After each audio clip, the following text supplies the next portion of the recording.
Yo, what's going on, everybody? It's me, TGF2209, and I know I've been uploading a DBD quite recently, but I've been a part of this community for a while now, and I just thought it'd be fun to, make a video on like some killers that I would like to see in the game and some killer ideas I have.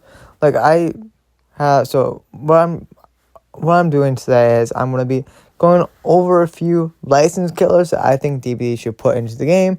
I'll talk about some of the power. I came up with powers for them. I come up with some perks for them as well. But no, let's get into the first killer concept for Dead by Daylight. With the release of Five Nights at Freddy's into Dead by Daylight, that opens the door to plenty of other like indie horror game characters to be put into this game. And why not the next best one after Five Nights at Freddy's, Poppy Playtime? Like I can see Poppy Playtime being ranked in the at least top 10, top 5 maybe of indie horror games. And at least in my opinion, I have in my top 3 along with Five Nights at Freddy's and one other game that will maybe come up later. Yeah, it comes up later actually. I have to look at my little schedule thing. But no, so like, Poppy Playtime has a lot of characters you could choose from. Like you have Mommy Longlegs, you have Catnap, you have Doughy if you really want to do Doughy. But Doughy's more of kind of a good character, but also kind of bad. You can also do the prototype. You can do any, like a Boxy Boo even. But I think the best option for this game is, of course, going to be the main, not the main, but like the biggest known character from this game series, and that's Huggy Wuggy. So the brand new killer in the Poppy Playtime chapter is the Plaything, or also known as Huggy Wuggy. Now, Huggy, for his power, I came up with a power that's called Deadly Hug. So Huggy's new power is called Deadly Hug. Huggy Wuggy can enter stalking mode, where he moves silently and gains increased movement speed while in stalking mode. Huggy can lunge a great distance to grab a survivor and put them into the dying stage. This ability goes on a 15-second cooldown. So, pretty much how I'm seeing this work out is kind of a mix of two different powers. So you got Demogorgons and then Ghost Faces. Or like you can even say Chucky, but Chucky's actually a little bit better for this, to be honest. But Chucky, when he goes into Heidi Ho mode, he goes completely undetectable, and he moves like in like a stalking motion kind of.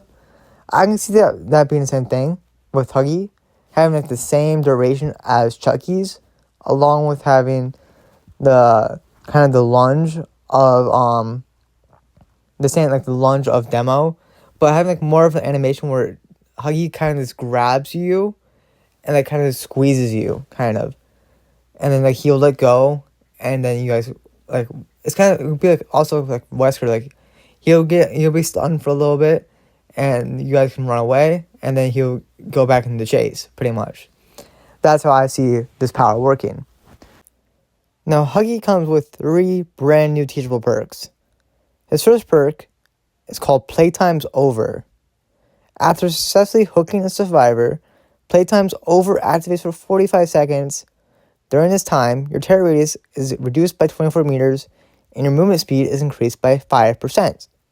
So you become undetectable pretty much, and then, well, not really undetectable, but your terror radius is increased by 24, and you gain a small speed boost. Huggy's next perk is called Friendly Facade. While carrying a survivor, you gain the undetectable status effect.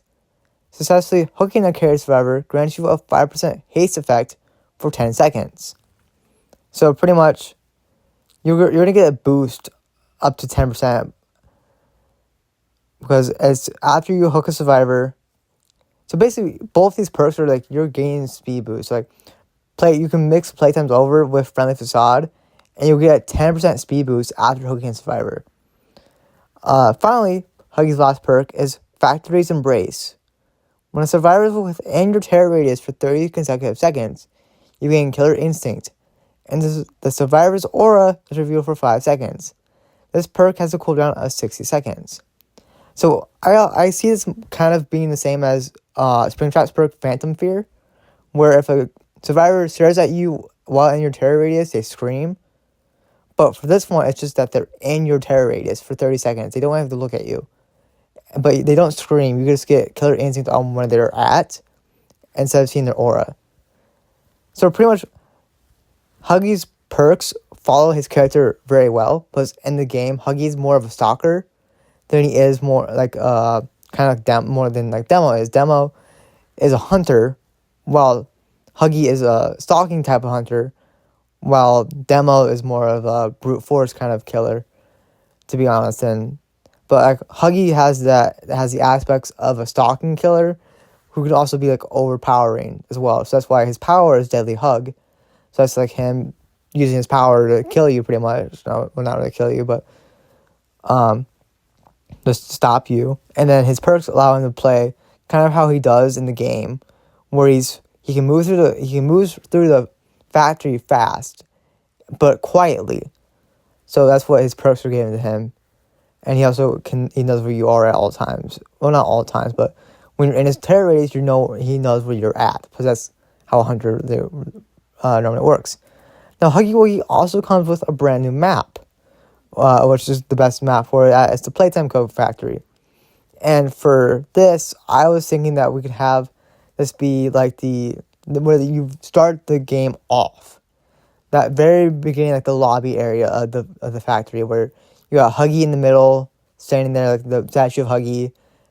You have the entrance, the gift shop, and another thing. And then it could also be like you could have the parking lot outside as well.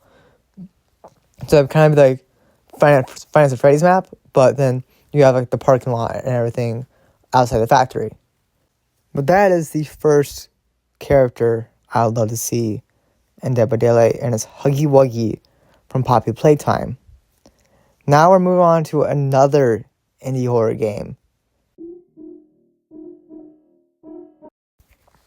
Now this is the other indie horror game I was talking about earlier, with Bendy and the Ink Machine being up there for like, it's definitely my top 3, I would say, but it could easily fall as well. But Bendy and the Ink Machine has been another noticeable indie horror game that came out after Five Nights at Freddy's, and it is supposed to be getting a new game, supposedly, and possibly a movie as well.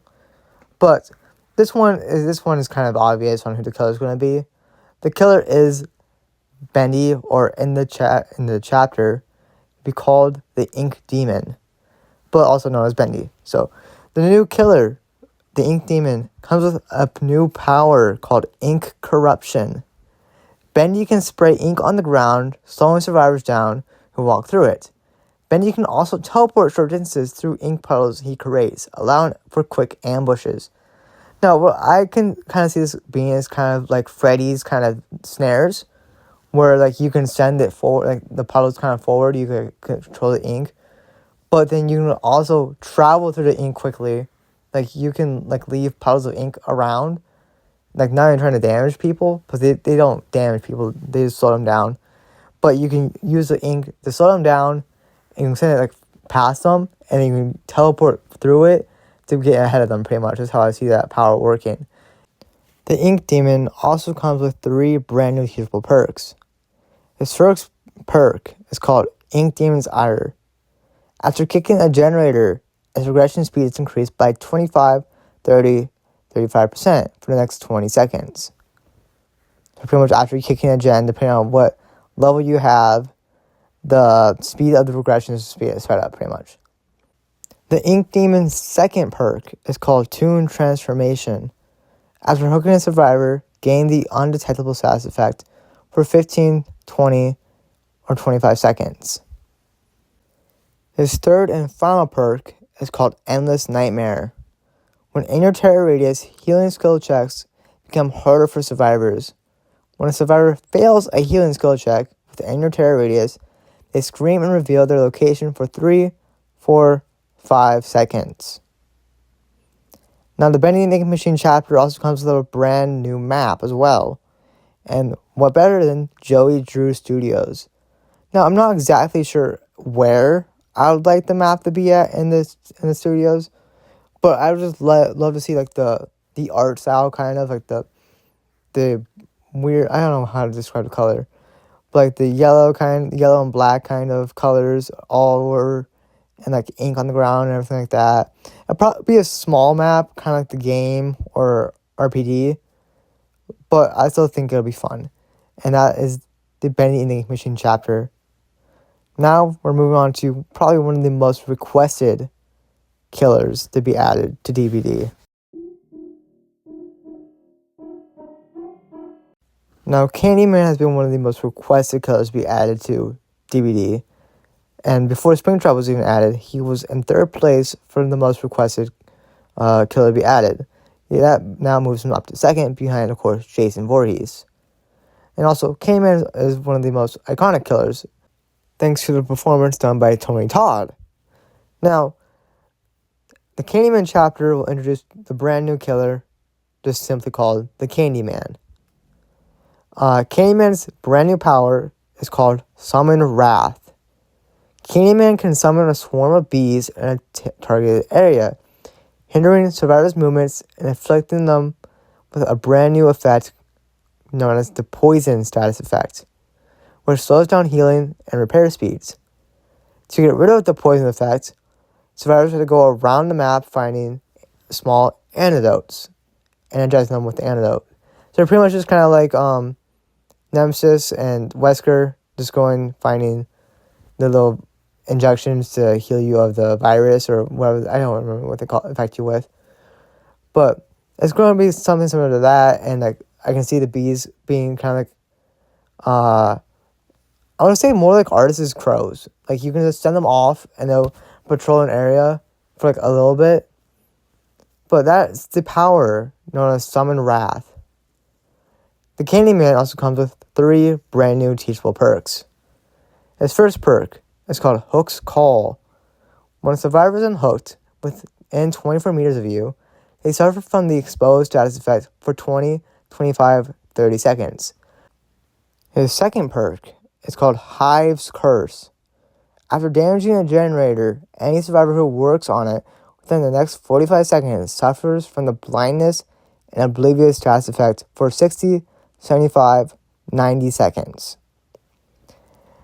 The last perk of the Candyman is called They Will Say My Name. When you hook a survivor, all other survivors within 32 meters scream and suffer from the hindered status effect for 5, 6, 7 seconds. So it's pretty much, that one's a reference to how you, like, so Candyman, you summon him in a meter by saying his name 3 times. And I thought that was cool. Hook's Call is reference to Candyman's main weapon, his hook for a hand. And the Hive's Curse is just related to his bee, his body is like a beehive kind of.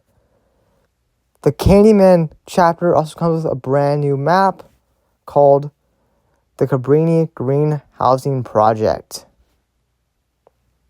Now, that is the end of the Candyman chapter. And we're moving on to probably one of the most qualified killers to be added to DBD. Now, the Predator chapter will make a lot of sense because the Predator is probably the best hunter of any horror movie character. Maybe besides like Jason, but like the Predator is made for this game, to be honest. And with them introducing the Xenomorph as well, it kind of just makes sense to add Predator in as well, because they're both kind of technically in the same universe as well, but like, it just makes sense. Now, the Predator chapter will be introducing the brand new killer called the Predator, or just, you can also call him Predator for short.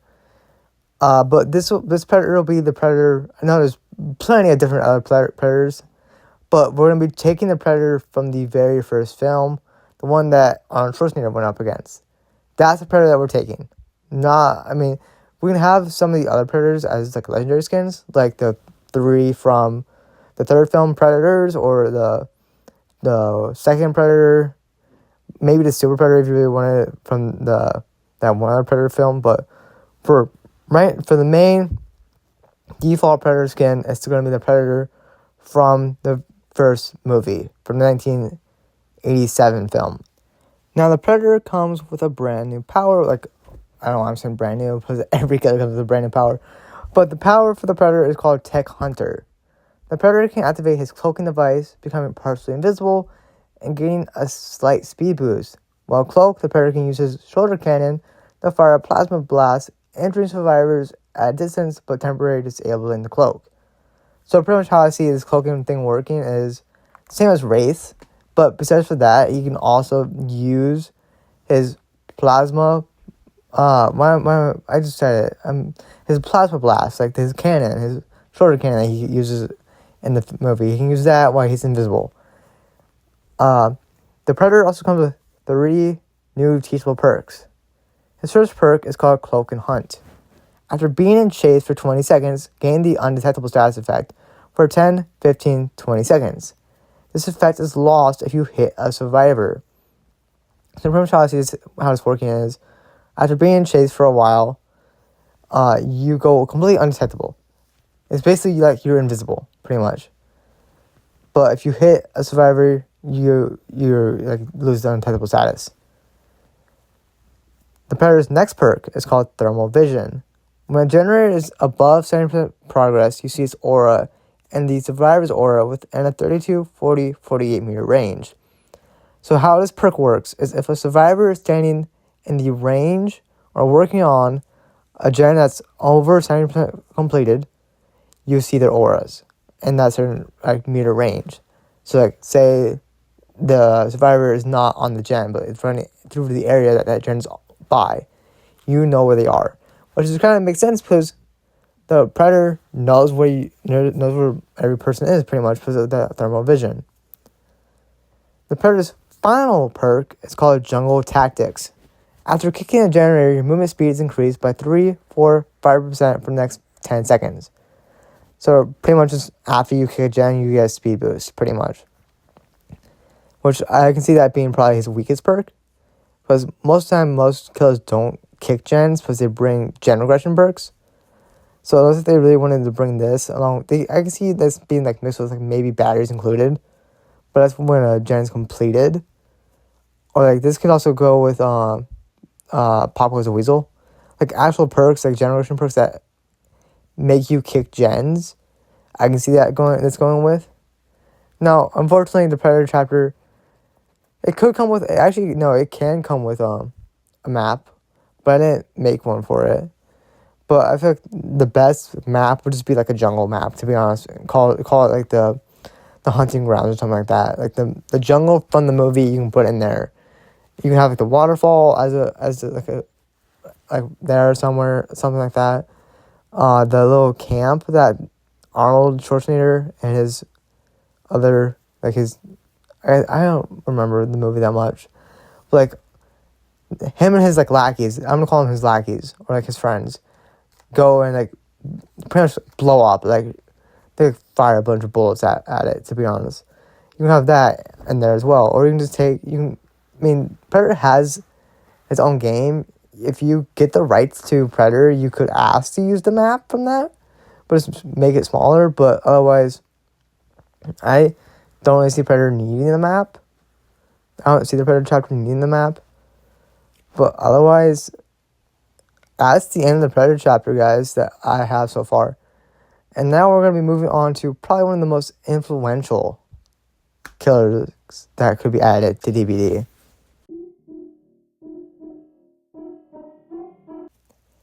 Now, Slenderman has a mixed opinion on this. I think he'd be great for this game. Okay, I really think he could be great for this game. One, he's had his own movie. There's been a whole bunch of stuff about Slenderman. He's very popular. But at the same time, I guess his reputation is kind of dying. And like his character is kind of dying, I feel like. Because not a lot of people talking about him as much as they used to. But I still think it would be good to put him into this game. Now, the Slender chapter will be introducing a brand new killer called the Slenderman. The Slenderman's power is territorial presence. When activated, the Slenderman places a mark at his location Survivors within a 24-meter radius of the mark suffer from the exhausted and hindered status effect. The mark lasts for 45 seconds and has a 60-second cooldown. Now, the Thunder also comes with our very first special map feature. So kind of like Springtrap's special map feature with the doors, Thunderman comes with a new special map feature called Lost Pages of Madness. Throughout the trial, there are 8 hidden lost pages. Thunderman can see the auras of these pages within a 24-meter range. When a survivor picks up a page, they gain a temporary 7% speed boost for 5 seconds, but they also suffer from the exposed status effect for 45 seconds after the speed boost ends. So pretty much after they collect the page, they get a speed boost for like 45 seconds. No, they get a speed boost for 5 seconds, never mind. My bad. But they also suffer from the explosive status effect for 45 seconds after they get that speed boost. The following effects occur when Slenderman picks up a page. So here are the following effects. When Slenderman picks up one page, generator repair speed is reduced by 5% for all survivors. 2 pages. Skill check frequency is increased by 10% for all survivors. 3 pages. The terror radius is increased by 8 meters. So the terror radius is increased by 8 meters.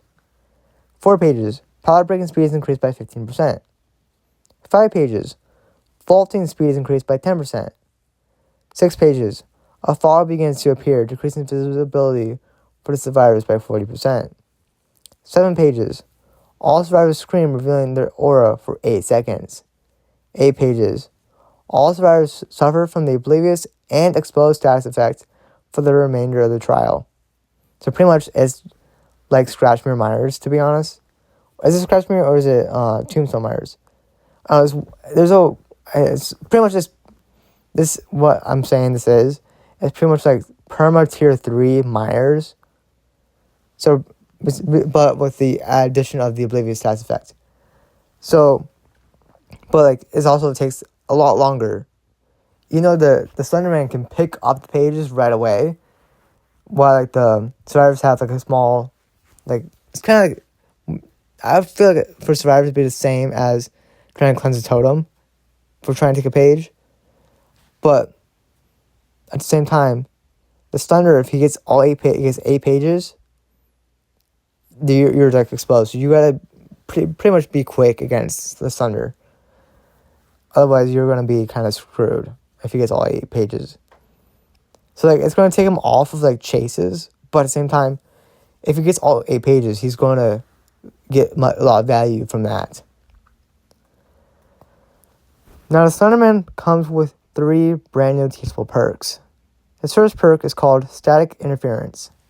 When a survivor is within 24 meters of you, they suffer from the blindness and oblivious status effects. The range increases to 32, 40, 48 meters when in the terror radius. So pretty much what happens is hold on, no, I'm gonna change it up. I'm gonna change, so I says the range increases, but it should be the duration. So the duration of the time you're the time you're blinded and oblivious after leaving the terror radius, or like the 24 meters, is 32, 40 to 48 seconds. That's how it should work. I don't know why. I should have looked that over actually, but that's fine. This is fine. We're doing this together, guys. We're creating these characters together. But the Slenderman's second perk is Whispers of Dread. When you hook a survivor, all other survivors suffer from a 6, 7, 8% decrease in repair, healing, and sabotage speed for the next 60 seconds. So pretty much, once you hook a survivor, your presence or like Whispers of Dread is going to affect every other survivor besides the one that's hooked for 60 seconds. They're slow at repair, at healing, and sabotaging. The Slenderman's final perk is the Approaching Shadow. After being chased for 15 seconds, gain the undetectable status effect for 8, 10, 12 seconds. This effect ends if you hit a survivor or break a pallet. So pretty much this is the same thing as Predator's perk. Was it Predator? No, it's Predator's perk. Where if you're in chase, I'm pretty sure it's Predator, but it could have been also Bendy or Huggy. No, it's Huggy. Huggy had that perk. Never mind. So it's pretty much the same thing as Huggy's perk, where while you're in chase, it's just less time. You gain it for also longer. Now, the Thunder does not come with a new map, unfortunately. The Thunder chapter does not come with a new map. But that does mean we are moving on to... But now we're moving on to a killer whose smile you will never forget.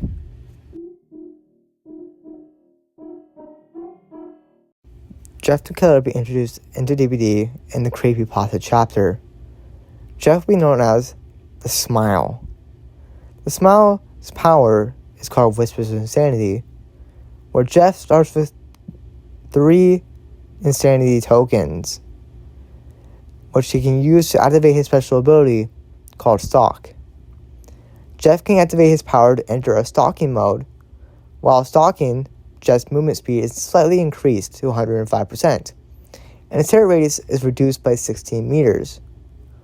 While stalking, Jeff can see the faint auras of survivors who are not looking directly at him within a 24-meter range. Also, while he's in stalking mode, he can activate a special attack called Sudden Strike. While stalking, Jeff can perform a Sudden Strike. This attack has a slightly shorter lunge range, but inflicts the Mangled and Hemorrhage status effect for 60 seconds. Performing a Sudden Strike consumes 1 Insanity token. Insanity tokens also... So how Insanity tokens work is when Jeff runs out of Insanity tokens, he can no longer use his stalking ability.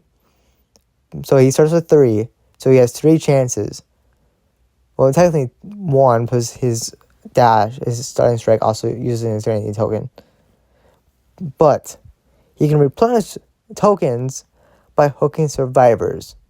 So for each unique survivor hooked, for the first time, they grant him 2 Insanity tokens.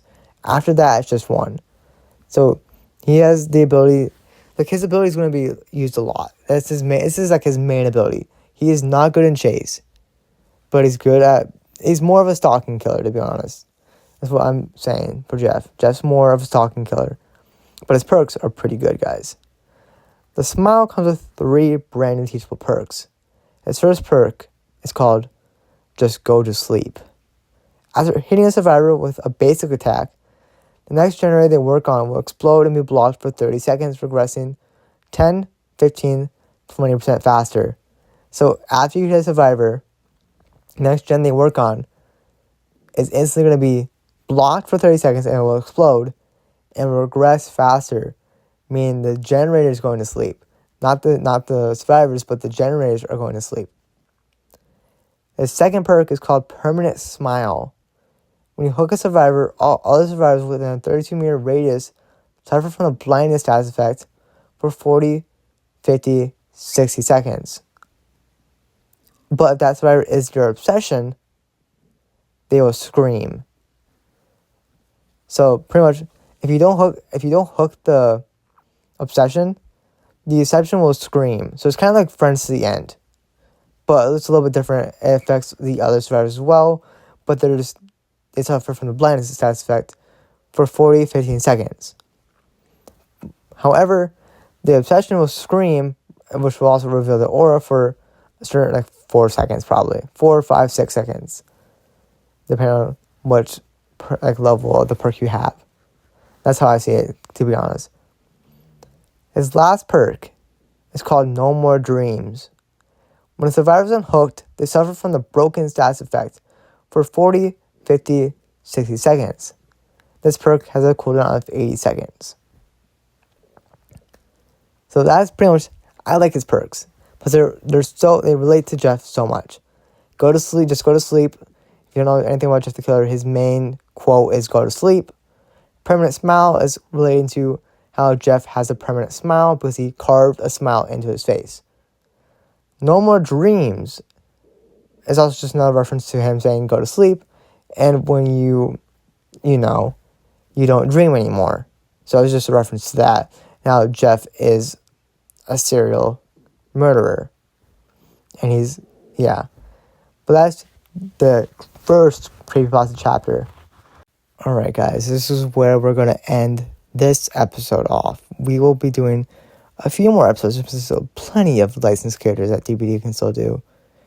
But stay tuned for that part 2. Because part 2 has some very interesting characters that I would love to see be added to DBD. But for right now, guys, I hope you guys enjoyed. I'll see you guys in the next video. Bye-bye.